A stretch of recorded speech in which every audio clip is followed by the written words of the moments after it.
요즘 우리 신복수 형제님 마음은 어떤가요? 평안한가요? 아니면 공허한가요? 아니면 우울한가요? 아니면 죽고 싶은 생각이 있는가요? 어디로 가고 싶은 생각인가요? 한번 얘기를 해보세요.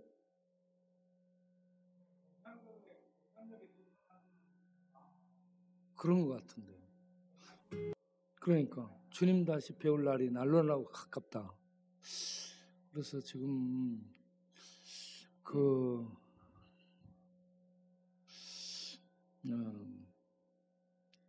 그런데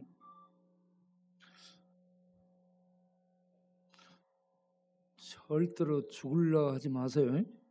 한강에 가서 뛰어내리려 하지도 말고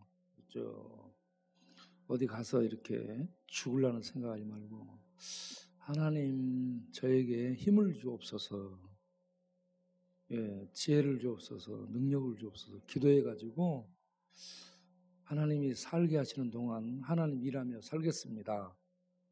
이렇게 기도를 드리도록 하세요. 그 뒷동네에서 춤추고 그렇게 돌아다니던 사람들이 힘이 떨어지고 돈 떨어지고 그러면 공허하고 허무해집니다. 아무 쾌락이 없거든요. 인생에 낙이 없어요. 사람들은요, 뭔가 이 행복을 만들고 행복을 찾거든요. 그 행복을 찾는 것, 그 여정 속에 긴장이 있습니다. 긴장과 흥분이 있죠. 그런데 이 긴장과 흥분을 만드는데 건강한 방법으로 만드는 것이 있고요. 비건강치 못한 그런 방법으로 그 긴장과 흥분을 만드는 것이 있습니다. 건강하게 만드는 것은 스포츠라든지 오락이라든지 또 독서라든지 예배라든지 이런 봉사라든지 이런 것들을 통해서 건강하게 긴장과 흥분을 만들어서 그 본인을 즐겁게 만드는 쪽으로 이렇게 방향을 잡고 가는 사람이 있는 반면에 알코올, 마약, 경마, 도박, 인터넷, 빠친코 뭐 이런 것들을 통해서 빠친코 내리러 갈 때도요 굉장히 흥분된다고 그럽니다. 돈을 가지고 가는데 이 돈 가지고 가서 딱 앉으면 굉장히 흥분돼요. 그렇게 해가지고 그 흥분 속에서 이거 하는 동안에 돈 잃어도 굉장히 즐겁거든요. 이 속에 이런저런 이 도파민이 막 분비됩니다. 그래가지고 기쁘고 즐겁게 돼요. 그러니까 거기에 도취돼가지고 막 해. 잃어도 그것이 기쁘거든요. 그 재미, 그 하고 있는 그 순간의 그 재미 때문에 그리로 계속 가서 그걸 하는 거죠.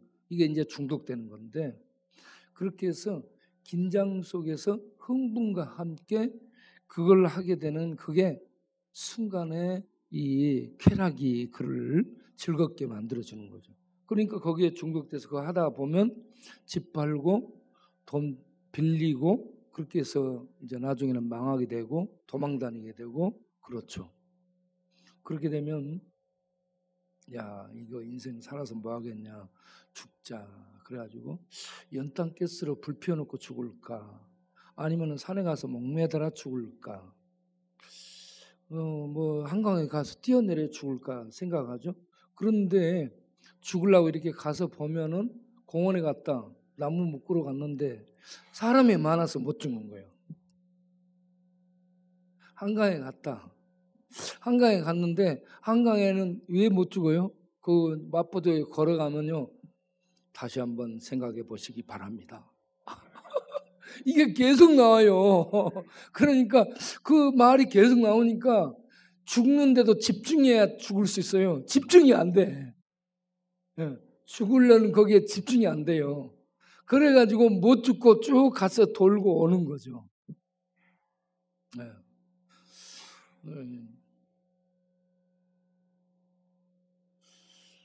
좀 인생이 공허하고 허무해지도록 그렇게 살지 않기를 바랍니다.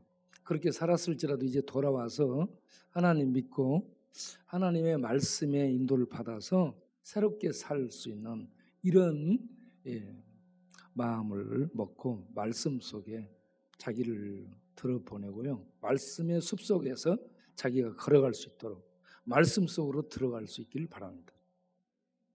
돈, 춤, 아니면은 빠찡코, 마약, 병마, 도박 이런 것들, 게임 그 속에 들어가서 자기가 걸어다녀봐도 허무하고 공허하고 망하는 곳으로 가는 거죠.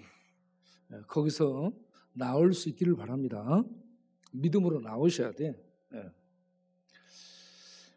그 임창아 그 교수가 소프라노 참 목소리 좋더라고. 그래서 노래를 들을 수 있는가 모르겠는데 한번 노래를 들어보면 좋겠어요. 십자가 전달자.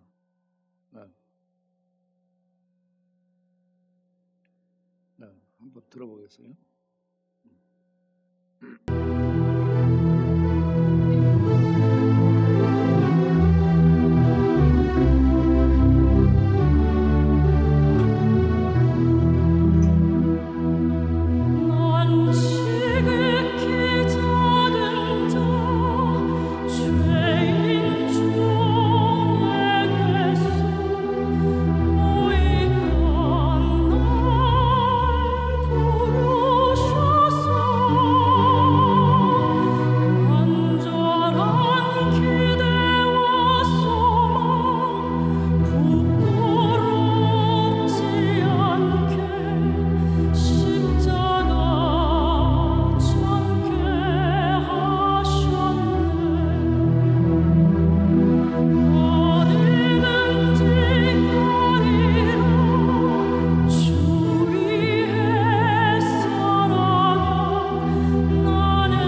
하나님 아버지 감사. 참 그 노래 연습을 많이 했다는 느낌이 들죠. 그 노래하는 사람들이요, 자기 노래를 한번 발표하려면 2,000번, 3,000번 부른답니다. 자기 노래를. 얘들이 아빠라는 말을 처음에 하려고 할 때 옹알이를 3,000번 정도 한다고 그러잖아요. 이 노래가 목에서만 나와서도 안 되고요. 그리고 기법으로만 해도 안 되죠. 노래 속에 감정이 들어가야 돼요. 감정뿐만 아니고 은혜가 들어가야 돼요. 은혜가 들어가고 그 안에 예수의 생명력이 들어가야죠. 그렇게 할 때 그 노래, 목소리, 가사, 그리고 감정, 이 모든 것들을 합해가지고 영혼으로 부르게 될 때 그 노래들이 은혜가 되죠. 그렇게 하려면 이걸 계속 불러가지고요, 이게 자기가 들으면서 자기가 은혜를 받아야 됩니다. 그렇게 계속 일반 노래도 계속 불러서 다 감정 잡고 부르면 파고들잖아요. 일반 노래도. 그러니까 우리 여기 특송을 준비하시는 분들은 한번 특송하러 나오려면 한 100번은 최소한 부르고 나오죠. 몇 번 정도요? 한 100번은 부르라는 얘기예요. 한번 100번. 그렇게 되면요, 그냥 불러도 은혜가 돼요.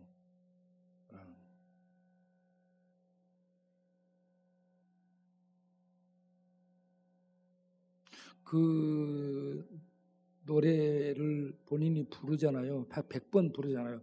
그 가사가 본인 뇌세포 속에 막 들어오면서요, 가슴 속에 파고 들어오면서 본인에게 큰 은혜가 될 거예요. 본인이 먼저 은혜를 받고 그 은혜가 가슴에 머물게 된 다음에 그 가슴에서 이 노래를 하게 될 때 은혜들이 막 나오죠. 그러니까 우리 신복시 형제님은 이 지금까지 지내온 일을 한 100번 불러보세요. 그러면 종착역에서 엄청난 은혜를 받고 돌아올 거예요. 출발 지점으로 돌아오게 될 거예요. 야, 다시 시작해야 되겠다.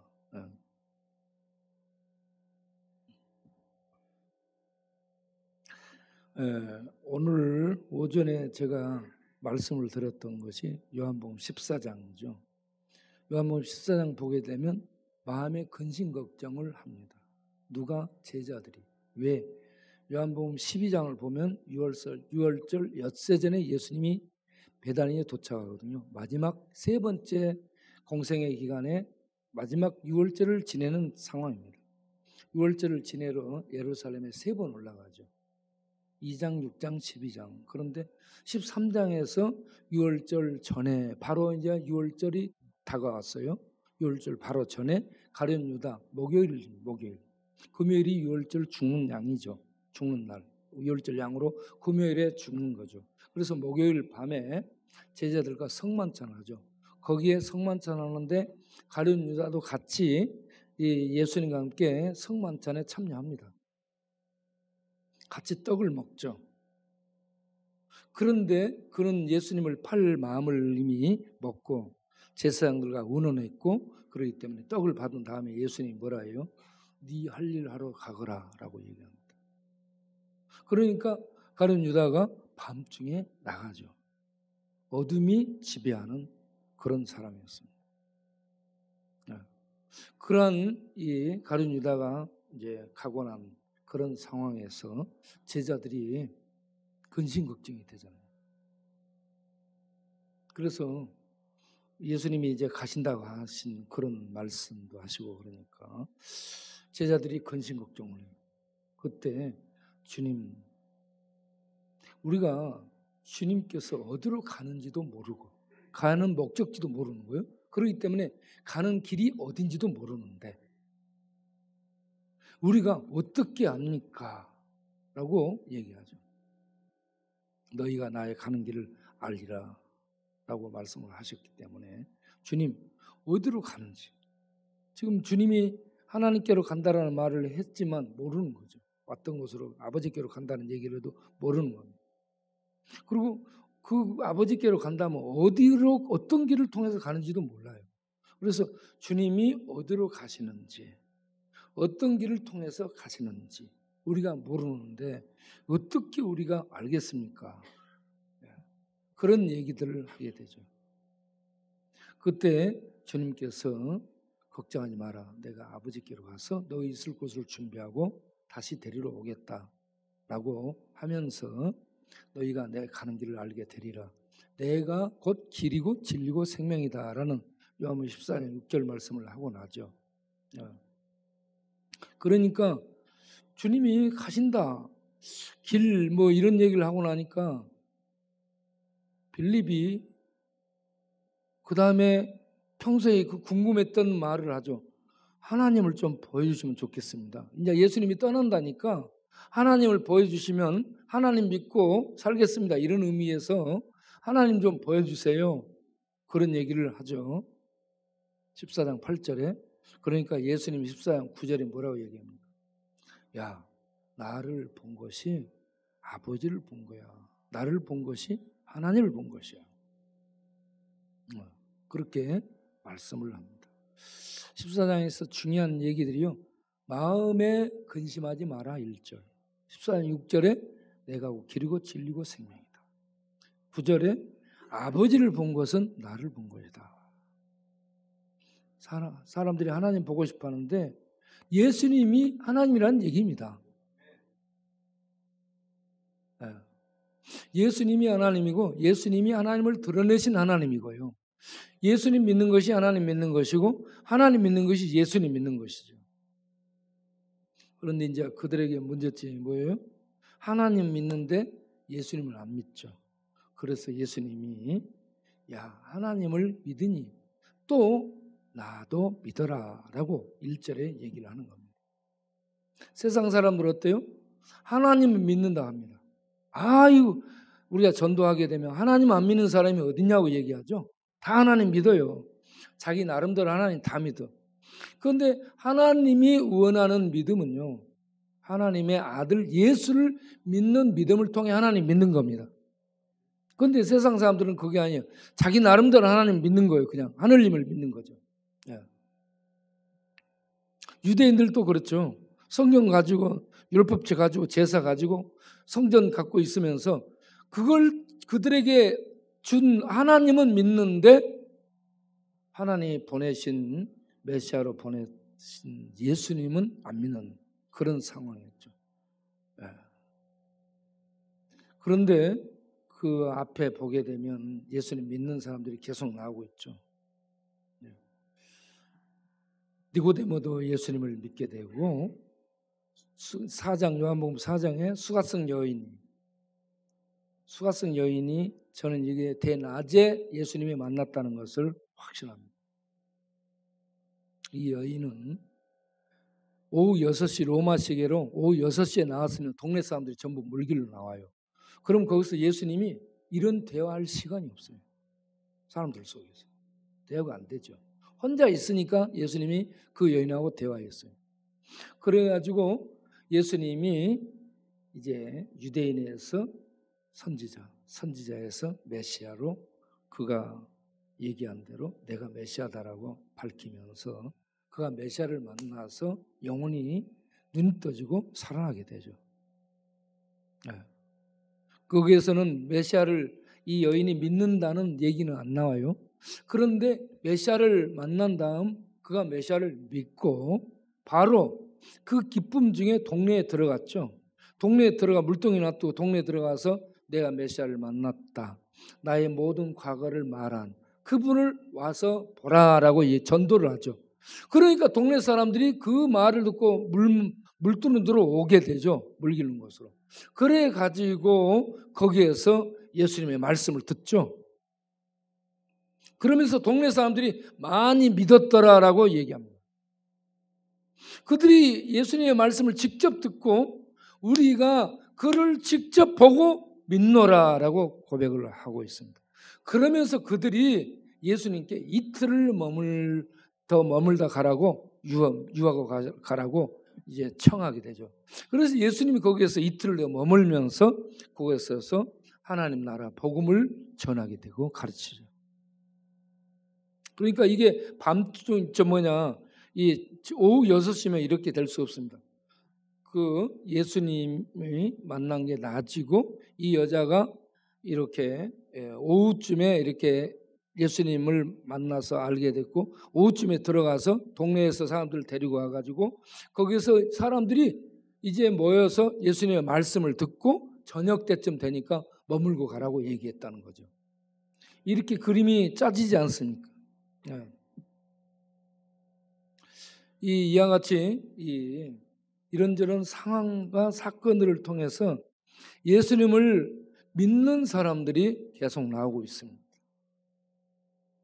그런데 요한복음 6장을 보게 되면 떡 사건이 일어났을 때 오병이어 기적을 통해서 수많은 사람들이 먹게 되죠.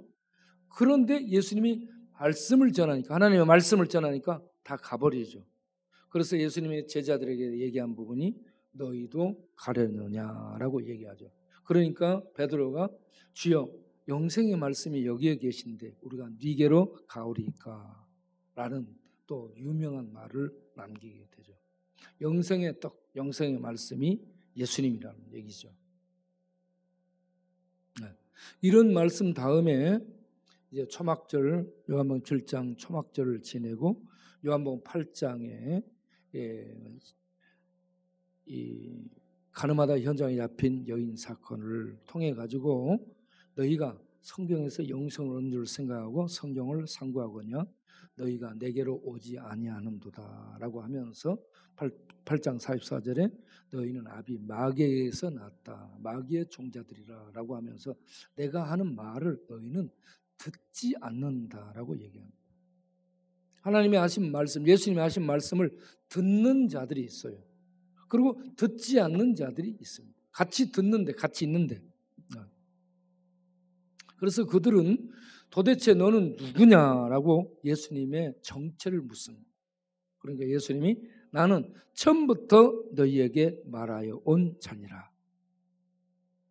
이렇게 처음부터 말하여 왔다는 것은 하나님이라는 얘기입니다. 하나님으로서 처음부터 말씀해 오셨다라는 얘기를 하는 것이죠. 그런데 그 처음부터 말씀하신 그 존재자가 오셔서 그들에게 기적을 행하고 표적을 나타내고 그리고 말씀을 통해서 많은 가르침을 주는데 그들은 믿지 않는다는 얘기입니다. 믿기 위해서는 들어야 되거든요. 그런데 듣지 않습니다. 사람들이 이렇게 말씀을 들어도 듣는 자들이 있고 듣는데 듣지 않는 자들이 있습니다. 그래서 여러분들이 하나님의 말씀을 들을 때 이 말씀이 들려지기를 바랍니다. 들려지는 것은 하나님의 은혜가 그 심령에 빛을 비춰주는 것이고 그 심령을 하나님의 말씀을 듣는 쪽으로 인도하고 있기 때문에 들을 수 있는 것이고 그렇지 않은 사람은 이 눈이 가렸든지 마음이 가렸든지 어둠이 그를 덮고 있는 거예요. 잡고 있는 거예요. 그래서 이 안에서 말씀을 들을 때 말씀이 들려지는 은혜가 있기를 바랍니다. 그리고 요한복음 9장에 이와 같이 날 때부터 소경된 자를 신뢰한 못해서 고치게 되죠. 눈을 뜨게 되죠. 이게 요한복음의 전체 해석을 해주는 그런 또 하나의 예화로 동원되고 있는 부분이죠. 요한복음 1장에 보게 되면 이 빛이 어둠에 비추되 어둠이 깨닫지 못하더라라는 말씀이 있죠. 이 어둠이 세상을 의미하고 유대인들을 의미하고 있습니다. 그래서 그런 날 때부터 소경으로 태어났기 때문에 날 때부터 죄 아래에 태어났기 때문에 죄 아래서 죽은 상태에 있기 때문에 하나님의 말씀이 비춰지지 않고 들려지지 않는다는 얘기입니다. 그러면 어떤 자들에게 이 말씀이 비춰지고 들려지는가? 마태복음 16장 16절에 이 베드로가 주는 그리스도시요 살아계신 하나님의 아들입니다 고백했을 때 바요나 시몬아 네가 복이 있도다 이를 내게 알게 하니는 혈육이 아니요 하늘에 계신 내 아버지라. 하나님이 그런 것을 알려주셨다는 얘기입니다. 오늘날에는 어떻게 알려져요? 진리의 성령이 우리 속을 비춤으로, 진리의 성령이 우리 속에 어둠을 뚫고 창가로 빛을 비춰 방안을 보게 해주므로 방안이 보이는 것처럼 진리의 성령이 우리의 어두운 심령 속에 빛을 비춤으로 우리의 더러움을 보게 되고 예수님이 우리의 구세주 되신 것을 알 수 있게 되고, 그래서 내가 구원받기 위해서는 어떻게 해야 될까? 예수님 붙들고 예수님 믿어야 되겠구나. 이러한 이 깨달음이 오게 되고 예수님을 붙들게 되죠. 예수님을 믿게 되죠. 그래서 진리의 성령이 비춰야 되는데, 진리의 성령은 언제 활동해요? 말씀이 전해질 때. 하나님의 말씀과 함께 진리의 성령이 역사해서 우리가 예수님을 알 수 있는 빛을 비춰서 예수님을 보게 만들고, 동시에 우리 자신을 죄를 보고 이 저주와 심판 속에 있다는 걸 알게 되고 탄식하면서 예수님을 붙들 수 있도록 그렇게 인도해서 예수님을 믿는 믿음의 사람이 되도록 인도를 하게 됩니다.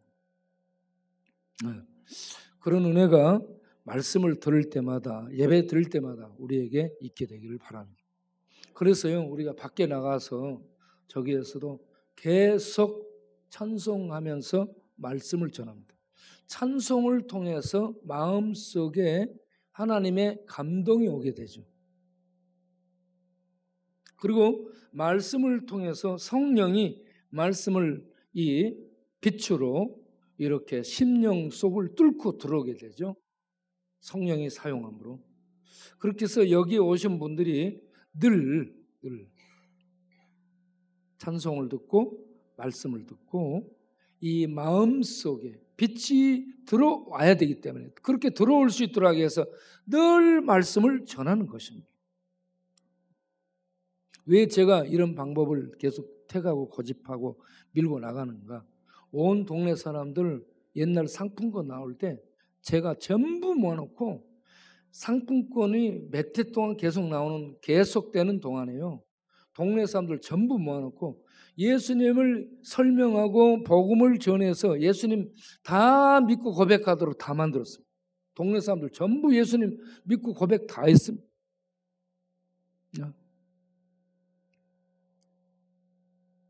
그들은 지금 상품권에 마음이 있죠. 그 마음을 지금 내가 묶어놓고, 그리고 찬송하고 말씀을 전하고 기도하고 예수님 영접시키고 그렇게 해서 다 했어요. 그런데 영접은 했지만 하나님의 말씀이 들어가지 않고 예배드리며 성령의 인도 속에 이렇게 인도를 받지 못하면 그 고백에 왔자 아무 필요 없어요. 없어져버려요. 믿음이 없어져요. 그런 고백과 함께 예배에 나와서 말씀을 듣고 그 말씀에 의해서 믿음이 뿌리를 내리고 믿음이 커갈 수 있도록 해야 되는 겁니다. 그래서 동네 사람들이 여기저기서 예수님을 영접하기는 하는데 예배에 나와서 예배드리면서 은혜를 받고 말씀에 계속해서 양식을 먹으며 이게 뿌리를 내리고 자라고 이렇게 하는 이런 믿음의 삶이 없기 때문에 마태복음 13장에 보면 네 밭의 비유들이 나오죠. 비유가 나오는데 길가밭에 말씀이 뿌려졌어요. 그러면 말씀이 떨어졌는데 길가밭에 이 생명의 씨앗이 지금 뿌려졌어요. 복음의 씨앗이 길가밭에 뿌려졌어요. 그런데 이게 뿌리를 내리지 못하면 어때요? 바로 새들이 와서 먹어버리는, 없어져 버린다는 얘기죠. 그 다음에 어떤 밭이 나와요? 이 가시밭, 돌짝밭이 나오죠. 돌짝밭은 돌 때문에 뿌리를 못 내리고, 가시밭은 가시에 맡겨서 자라지를 못하고 사그라들고, 시험을 만나면 이게 교회 안 나와버리고 믿음이 없어져 버리는 상태를 얘기하는 거예요. 그런데 이제 옥토에 뿌리를 내리는 심령은 말씀이 뿌리를 내리고 믿음이 깊이 들어가서 바람 불고 환난 풍파가 오고 세상이 이런저런 박해를 하고 그래도 그 믿음의 뿌리가 뽑히지 않고 그런 환난 속에서 풍파 속에서 오히려 더 건실하게 자라게 되는 겁니다.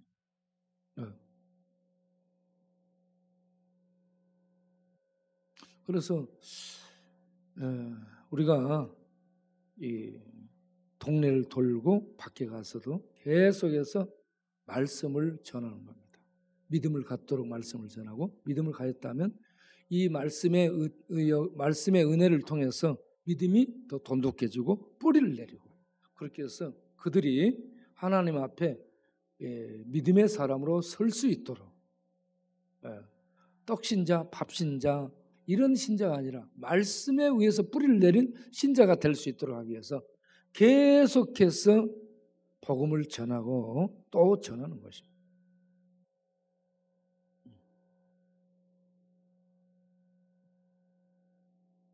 우리 주님이 우리의 이러한 사역을 기뻐하실 줄로 믿습니다. 나눠주고, 그리고 복음을 전하고, 나눠주고 복음을 전하고 어려운 사람들을 함께 생활하고, 이거 하나님이 굉장히 기뻐하십니다. 복음을 예수님도 전했고 복음을 전하라고 하셨고 사랑하라고 하셨고, 그 일을 우리들이 꾸준하게 실천을 해오고 있기 때문에 주님이 기뻐하시리라고 믿습니다. 그래서 요한복음 14장 1절에 근심하지 말라. 하나님을 믿으니 나를 믿어라. 내가 구원자다. 내가 하나님이다. 그리고 너희들 내가 어디로 간다고? 내가 길이다. 내가 길이다. 이거 굉장히 중요하죠. 요한복음 14장 6절. 내가 길이다 이 말입니다. 이게 어디서 비롯됐어요? 이스라엘 광야에서부터 비롯된 거죠. 광야 생활할 때 하나님이, 광야에 길이 있어요 없어요? 광야는 길이 없어요. 그럼 누가 길이에요? 불기둥 구름기둥으로 나타나서 이스라엘 인도하는 하나님이 길이에요. 이걸 지금 예수님이 빗대서 말씀하는데, 그러면 천국을 지금 얘기했어요. 천국 가는 길이 있어요 없어요? 천국 가는 티켓을 끊는 공항이 있어요 없어요? 없잖아. 만약에 그런 공항이 있다면 거기는 사람들이 천국 가기 위해서 그쪽으로 티켓 끊으러 얼마나 많이 가겠어요? 그 나라가 얼마나 부자 되겠습니까?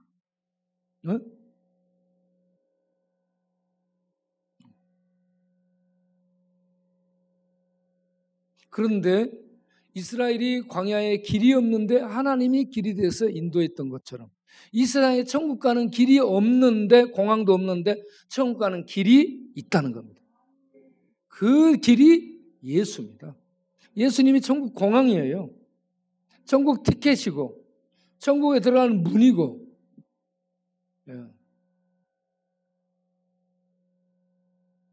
예수님 외에는 없습니다.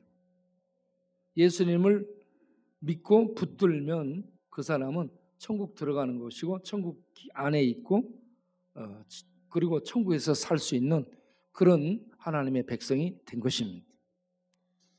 그런 하나님의 백성이 이제 이 땅에 사는 동안 근심 걱정이 많게 되죠. 어려운 일도 생기고. 그래서 예수님이 가고 없어요. 천국으로. 지금 예수님이 천국에 계셔요. 가고 없는 그런 상황에서 우리의 남겨진 하나님 백성들이 세상의 밥이요. 세상의 밥. 우리를 세상에 뭐라 했어요? 양이라 했어요. 세상은 뭐라 했어요? 일이요 늑대요. 떼요 떼. 일이 떼, 늑대 떼. 그래가지고 이 침을 막 흘리면서 양을 잡아먹기 위해서 덤비고 계속 쫓아오고 추격하고, 그런 양은 어때요? 눈도 안 좋아서 보지도 못하고 도망갈 빠른 발도 없고 바다 넘길 뿔도 없고, 양은요 주인이 목자가 돌봐주지 않으면 이건 뭐 완전 밥이에요. 양은. 양고기 맛있잖아 또. 예? 밥. 예. 그런 이 양을 주님께서는 세상으로 보내죠. 우리가 밥이라는 얘기입니다. 그러니까 우리는 세상에 근심 걱정이 많아. 안 되는 것도 많고. 그래서 하나님이 무슨 조치를 취해요? 기도하는 조치를 취하죠. 그래서 너희들 이 문제 만날 테니까 기도해. 그게 요한복음 14장 13절 14절. 무엇이든지 내 이름으로 기도하면 다 들어주겠다는 약속입니다. 이걸 믿고 기도하기를 바랍니다. 이걸 믿고 기도하면 우리는 이 땅에서 천국을 누리며 살게 됩니다. 양인데 아무것도 할 수 없고 눈도 나쁘고 발도 없고 뿔도 없고 이빨도 없고 이건 근육도 없는 우리들인데 양은. 그런데 기도하면 하나님이 전부 축복해 주신다는 얘기입니다. 이 놀라운 길이 있습니다. 살아가는 이 길이 있습니다. 주님 안 보여. 하나님 나라도 안 보여. 그런데 우리는 기도를 통해서 그 나라를 누리며 살 수 있다는 겁니다. 우리 모두 기도를 통해서 누리며 살 수 있기를 바랍니다. 오늘 저녁 읽은 역대하 23장 본문, 아달라가 죽습니다. 아달라는 남왕국 유다의 7대 왕이에요. 아달라 위에 왕이 그 아들 아하시야. 그 위에 아달라의 남편 여호람. 여호람의 위에 여호사밧. 자, 여호사밧이 아합하고 정략 결혼을 해서 그 아들 여호람의 부인이 아달라죠. 아달라가 들어온 다음에 유다가 아합 우상 숭배하는 나라로 만들어지게 되죠. 이 여자는 우상을 가지고 온 사람. 그리고 그 아들 아하시아에게 우상 숭배하도록 가르친 어머니죠. 이세벨은 아합의 부인이고 아합하고 이세벨 사이에 태어난 딸내미가 아달라. 그 아달라가 남왕국 유다의 여호사밧의 며느리 여호람의 부인으로 들어오게 되죠. 그래가지고 여호람이 죽고 그리고 여호람의 아들 여호람은 창이 터져서 죽고 창이 아파서 죽고 그리고 그 여호람의 아들 아달라의 아들 아하시아가 제2 1년 만에 죽죠. 네. 그러고 나니까 아들이 죽고 나니까 이 여자가 아달라가 집권을 하죠. 제7대 왕으로 등극해서 7년 이 통치를 하죠. 기원전 841년부터 이렇게 통치를 7년 하게 됩니다. 35년까지. 네. 그러고 난 다음에 이 여자가 우상 숭배를 만들고 아주 폭정을 하고 그러니까 그 밑에 있던 이 사람들이 견디지를 못해야죠. 그래서 그 밑에 당시 여호야다 제사장격이었던 제사장의 우두머리였던 여호야다가 그 아들 요시야를 구해내고 그 요시야를 숨겨두죠. 그렇게 해서 7년이 되죠. 그래서 요시야 7살 때에 혁명을 일으킵니다. 23장 1절에 이 백부장들 이 백부장을 불러서 이렇게 지시를 내리죠. 백성들 중에 족장들을 불러 전부 다 모아서 안식일에 우리가 거사를 일으키자. 그렇게 해가지고 여호야다가 혁명을 일으킵니다. 이 1절부터 7절까지는 혁명 준비. 세 백부장은 왕궁을 점령하고 두 백부장은 성전을 경비에 쓰도록 지휘하고 나머지 백성들 모여온 백성들은 성전 뜰에 있게 만들죠. 이런 준비를 합니다. 그리고 8절부터 12절은 요시야를 성전으로 데려가 성전에 데려가서 기름 부어서 왕으로 세우고 선포하고 찬양하면서 왕으로 선포해버려요. 11절에 왕으로 선포하고 그렇게 해서 찬송을 할 때에 그때서야 아달라가 이건 뭔 소리요? 하고 나와서 보니 왕을 세우고 이 선포를 하고 있거든. 그래서 반정이다라고 합니다. 그러니까 저 죽여라 그러죠.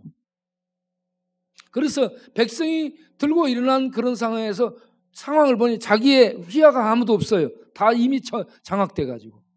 그래서 말 타는 문으로 마문 쪽으로 도망을 가죠. 마문 쪽으로 도망가는 거기서 잡혀서 말 타고 도망가려고 마문 쪽으로 갔는데 거기서 이 여호야다의 지시하에 있던 그 군대에 의해서 잡혀서 죽습니다. 그렇게 해서 7년 만에 아달라의 이 폭정이 끝나게 되죠. 그러고 난 다음에 아달랴를 죽이고 나서 8대 왕은 요시아가 되고요. 40년을 유다에서 통치를 하게 되고 잘하게 됩니다. 그런 다음 이 아달랴를 죽인 다음에 여호야다가 종교 개혁을 일으킵니다. 무슨 개혁? 어디로 갑니까? 백성들 우두머리를 이끌고 어디로 가요? 바알 산당으로 가서 바알 산당을 깨뜨려 무너뜨립니다. 바알 신전을 무너뜨리고 바알 이 신상을 깨뜨려버립니다. 이와 같이 종교 개혁을 일으킵니다. 그래서 아달랴가 죽고 다윗의 후손인 요시아가 왕으로 등극하고, 여호람도 하나님의 등불이었고 아하시아도 하나님의 등불, 요시아도 하나님의 등불, 왕족 중에 나머지는 다 죽고 딱 한 명씩만 남겨줍니다. 하나님은 다윗 언약을 성실하게 이행하시는 분이죠. 7살에 왕위로 즉위하게 돼. 얘가 뭘 하겠어요? 이거는 뭐냐? 이게 뭘 얘기해 주냐? 하나님은 다윗과 세운 언약을 어떻게 하든지 등불을 끄지 않고 지키신다. 그래서 이사야 11장 1절이 저는 생각났습니다. 이사야 11장 1절. 이새의 뿌리에서 한 싹이 나고 그 가지에서 한 싹이 나서 결실할 것이요. 이 싹과 가지는 똑같은 얘기입니다. 이새의 줄기, 이새의 뿌리. 다윗의 아버지를 의미합니다. 다윗의 아버지의 뿌리에서 다윗의 후손 다윗 같은 왕이 태어날 것을 얘기하는데, 하나님은 다윗의 그 등불, 다윗 왕과 언약을 맺은 그 왕이 온다라는 그 등불을 끄지 않습니다. 그래서 이스라엘 역사를 읽을 때에 여러분 이 다윗 언약을 가지고 읽으셔야 됩니다. 다윗 언약을 가지고 읽으시면 하나님이 다윗 언약을 맺고 다윗 언약을 어떤 악정 속에서 어떤 상황 속에서 쭉 지키고 있는 것을 보게 됩니다. 그래서 하나님의 신실하심과 하나님의 전능함을 보게 되는 거죠. 그래서 때가 돼가지고 마침내 다윗의 후손, 마태복음 1장 1절이, 그래서 구약 다음에 마가복음이 먼저 쓰여졌다고 얘기하지만 마태복음을 놓게 된 게, 그 신약과 연결하는데 마태복음을 놓게 된 게, 구약을 연결하는 이 역사의 집약이 마태복음의 족보를 통해서 기록되고 있습니다. 구약을 연결해주는 징검다리 역할을 마태복음이 하고 있죠. 마태복음 1장 1절에 뭐가 있어요? 아브라함과 다윗의 자손 예수 그리스도, 이게 딱 나옵니다. 아브라함 구약, 다윗 구약, 둘 다 언약의 사람들. 그 언약의 이 실체로 오신 분이 예수, 그분의 직책이 그리스도, 곧 왕 메시아라 하는 얘기입니다. 유대인들은 메시아가 왕이에요, 여러분. 유대인이 기다리는 메시아는 왕을 의미합니다. 메시아는 왕이에요. 그 백성을 구원하는 왕이 메시아입니다. 예수가 다윗의 왕의 정통을 이은 왕으로 메시아로 오셨다는 얘기죠.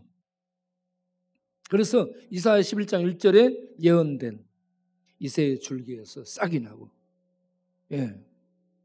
그 뿌리에서 한 가지 싹이 나서 결실하리라, 이 열매를 맺으리라. 그게 예수입니다. 그런데 그 싹이 요시아 7살 난 어린아이가 왕으로 등극하는 거기에서 하나님은 이새의 그 줄기, 다윗의 그 줄기에서 싹을 꺾어버리지 않고 항상 그 싹을 유지하고 있습니다. 이스라엘 역사 속에. 하나님은 신실하신 분이고 전능하신 분이시죠. 믿을 수 있는 분이죠. 그래서 이스라엘의 역사를 이 언약 관점에서 읽게 되면 막 왕들은 잘못해요. 그래서 다윗 왕가가 없어질 것 같은데 없어지지 않습니다. 그렇게 해서 그 명맥을 유지하면서 마침내 예수 그리스도를 통해서 하나님의 언약이 성취되는 거예요. 그래서 하나님은 위대하시고 찬양받기 합당하시고 전능하시고 언약에 신실하시고 하나님은 그러한 존재자로 계시는구나, 여호와이시구나. 이게 믿음이 되니까 하나님을 찬양하지 않을 수 없고 하나님을 증거하지 않을 수 없어요. 이 신실하신 하나님, 살아계신 하나님을, 역사 속에서 이렇게 이행해 오신 하나님을 우리가 이 모르는 이 비그리스도인들이 판을 치는 세상이지만 여기에서 전하지 않을 수가 없다는 얘기입니다. 그래서 우리는 틈만 나면 이 하나님을 전해야 됩니다. 그렇게 해서 하나님의 영광을 온 세상에 드러내고 하나님을 믿도록 인도하는 이 임무를 우리들이 성실하게 이행해 나가는 우리 성도님들이 될 수 있기를 바랍니다. 기도하겠습니다. 하나님은 다윗과 맺은 언약, 그 등불을 끄지 않는 그 손길을 보여주셨습니다. 믿을 수 있는 하나님, 믿을 수밖에 없는 하나님, 믿어야 될 하나님, 그 이름 여호와, 그 여호와의 구원이신 예수, 오 주 예수여, 오 우리 하나님이여, 주의 위대하심과 주의 전능하심과 또 성령의 능력의 도우심을 찬양합니다.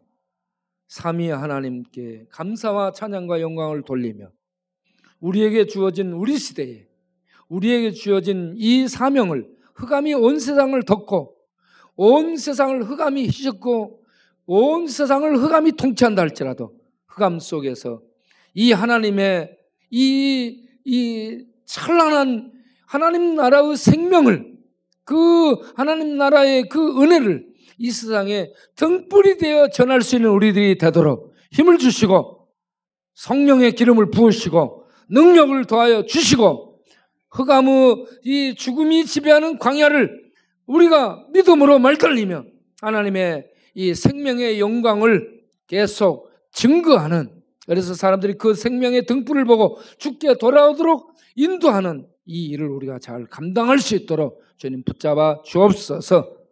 예수님의 이름으로 기도합나이다. 아멘. 오늘 또 주일 저녁 여러분 이제 예배 끝난 다음에 식사들을 맛있게 하시고 또 즐거운 휴일을 또 안식과 평강 중에 보내는 그런 이 예배 후에 이 시간이 되기를 바랍니다. 특별히 문순열 집사님, 또 정숙계 권사님, 최선암 형제님, 자살 충동에 잡힌 최선암 형제님 위해서 기도해 주시고, 그리고 또 항암 치료를 지금 잘 받으시고 방사선 치료를 하고 있다는 우리 김경철 목사님을 위해서도 기도해 주시길 바랍니다. 다 1분 기도하고 마치겠습니다. 하나님 감사합니다. 문순일 집사님 턱관절 치료해 주시고, 정숙의 권사님 밤맛 돌게 하시고, 또 걸어 다닐 수 있는 힘 주시고, 또 온 몸이 힘을 얻도록 살이 붙도록 축복하여 주옵시고, 우리 최선암 형제님 죽을 생각하지 않게 하시고, 주여 그 마음속에 잘 나가면 들려오는 독종 소리 들리지 않게 하시고 더러운 귀신들이 틈타지 못하도록 막아주시고, 주의 말씀이 예수께서 목자가 되어서 평안히 자고 누울 수 있도록 축복하시길 원합니다. 김경철 목사님 항암 치료 잘 받고 방사선 치료하신다는 계속 힘을 더하여 주시옵소서. 우리가 계속 기도하며 단톡 기도하며 나가고자 하오니 주님, 설령 우리가 기도문을 보내지 않아도 그런 기도 제목들을 가지고 기도하는 그런 우리 성도님들이 되게 하여 주옵소서. 예수님의 이름으로 기도합나이다. 아멘. 이제는 우리 주 예수 그리스도의 은혜와 우리 아버지 하나님의 영원하신 사랑과 성령의 믿음 주심과 내주 교통하심과 사랑하며 섬기며 기도하며 전하며 살 수 있도록 능력으로 역사하는 성령님의 충만하심, 이 밤도 기도하고 일어서는 모든 권속들 위에 영원토록 함께 하시기를 간절히 축원하옵나이다. 아멘.